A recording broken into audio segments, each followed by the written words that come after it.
네, 올해도 어김없이 보육 문제로 갈등이 빚어졌습니다. 오늘까지 사흘째 민간 어린이집들이 연차 투쟁을 벌였는데요. 우려했던 보육 대란은 빚어지지 않았지만 갈등의 불씨는 여전히 남아있는 상황입니다. 오늘은 황대훈 기자와 함께 현장 분위기를 살펴보겠습니다. 어서 오시죠. 안녕하십니까. 네.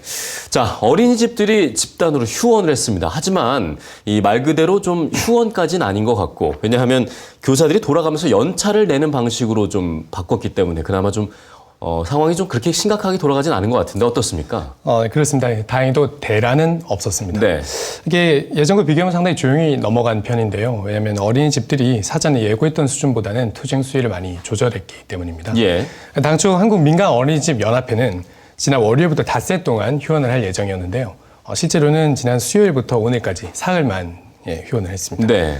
맞벌이 부부같이 등원을 희망하는 가정의 경우에는 또 아이들이 어린이집에 올 수 있도록 했기 때문에 최악의 사태는 피한 것으로 보입니다. 아, 정말 다행이 아닐 수 없고요. 자, 이런 어린이집의 집단 행동이 올해 처음이 아닙니다. 매년 반복이 되고 있고요. 도대체 뭐가 문제입니까? 지난달 교육부가 내년도 보육 예산안을 발표를 했죠. 예. 원래 3% 인상해 주기로 했던 영화관 보육료 예산이 거의 동결되다시피 했습니다. 또 지금 22만 원에서 2016년까지 30만 원으로 올려주겠다던 누리과정 예산은 아예 편성조차 안 됐습니다. 전부 시도교육청이 부담하라는 건데요. 교육감 협의회는 예산 편성을 거부한 상태입니다. 유치원은 교육청 소속이 맞는데 어린이집은 자치단체가 관할하거든요. 유치원과 어린이집이 이원화되어 있다 보니 나타나는 문제이기도 한 겁니다. 올해 누리과정 예산은 11월 말까지 편성이 되어 있는 상황인데요. 이대로 예산이 안 나오면 내년에 누리과정에 아이를 보내는 학부모님들은 유치원이 아니라 어린이집에 아이를 보낸다는 이유만으로 한 달에 30만 원 가까이를 자비로 지출해야 되는 상황입니다. 어린이집 입장에서는 정부가 약속을 어겼다는 거죠. 네. 사실 올 한 해 동안 아동학대, 급식 문제 이렇게 어린이집 문제가 많이 나오지 않았습니까? 예. 그러면서 어린이집 전체에 CCTV가 설치가 됐고요. 처벌 규정도 많이 강화가 됐습니다. 네. 그런데 정작 하루 12시간씩 일하고 또 최저임금 수준의 임금을 받는 우리 보육교사들의 처우를 개선하기 위한 조치는 없었거든요. 네. 그래서 참다 결국 직접 행동에 나섰다는 겁니다. 네.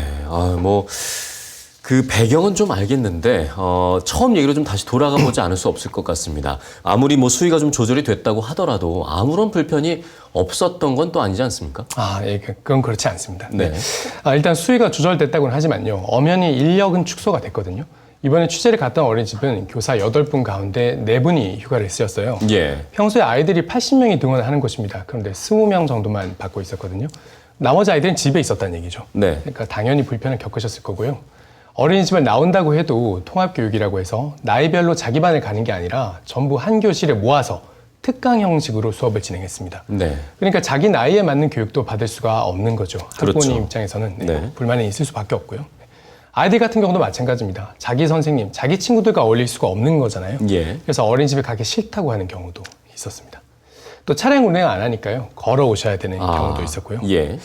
이게 결국에는 휴원을 안 했다. 참여한 교사가 많지 않았다고 해서 보육 현장에 아무런 문제가 없었다. 이렇게 말할 수는 없다는 겁니다. 아무래도 그랬겠죠. 자, 그런데 이제 여기서 궁금한 게 진짜 정작 당사자인 이제 아이들과 또 우리 학부모님들은 과연 이 문제를 어떻게 보고 있느냐가 제일 궁금하거든요. 네, 맞습니다. 저도 그게 굉장히 궁금했었는데요. 일단 굉장히 걱정들을 하세요. 예. 매년 비슷한 시기에 문제가 반복되는 점 때문에 스트레스를 많이 받으시고요.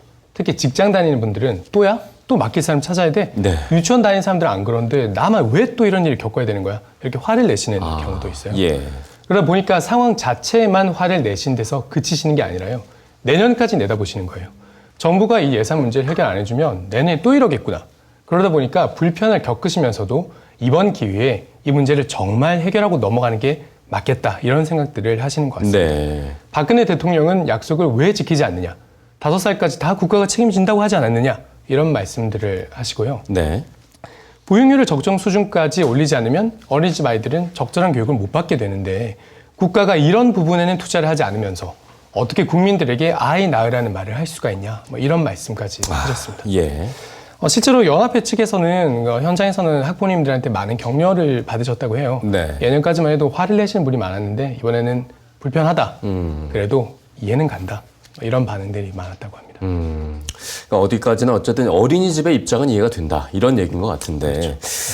그렇다면 이제 좀 앞으로는 어떻게 될 가능성이 있습니까? 일단 어린이집들은요, 주말 회의를 거쳐가지고 촛불 집회나 아니면은 뭐 현수막 같은 그런 공동 행동을 계속해서 해나간다는 방침입니다. 예. 휴원은 뭐, 어떤 그런 보육 관련해서 휴원을 하는 거는 오늘로서 끝이 나는 거고요. 네. 일단 그 다음 주 중에 보건복지부와 어린이집 단체가 만나서 국장급 간담회를 진행해 본다고 합니다. 그런데 여기서 논의될 수 있는 거는 몇 가지 규제에 관한 내용이 전부인지라 예산 문제는 다룰 수가 없다고 하네요. 결국 이 모든 것은 예산 문제가 해결이 돼야 되는 겁니다. 네. 근데 지금 정부와 교육감들이 팽팽히 맞서고 있는 데다가 국정화 이슈까지 지금 굵직굵직한 교육 문제들이 다 맞물려 있는 상황이거든요. 네. 사실상 예산 논의가 지금 잘 이루어지지 않고 있는 그런 상황입니다. 네. 이번 주말에는 사상 최대 규모의 또 국정화 반대 집회가 예정되어 있는 상황이거든요. 한국사 교과서 문제가 다음 주에 어떻게 결정이 나느냐에 따라서 이런 교육 재정 문제들 처리하는 과정들도 영향을 많이 받을 것 같습니다. 네. 아무쪼록 정말 내년만큼은 좀 이런 일이 반복되지 않길 좀 기대해 보죠.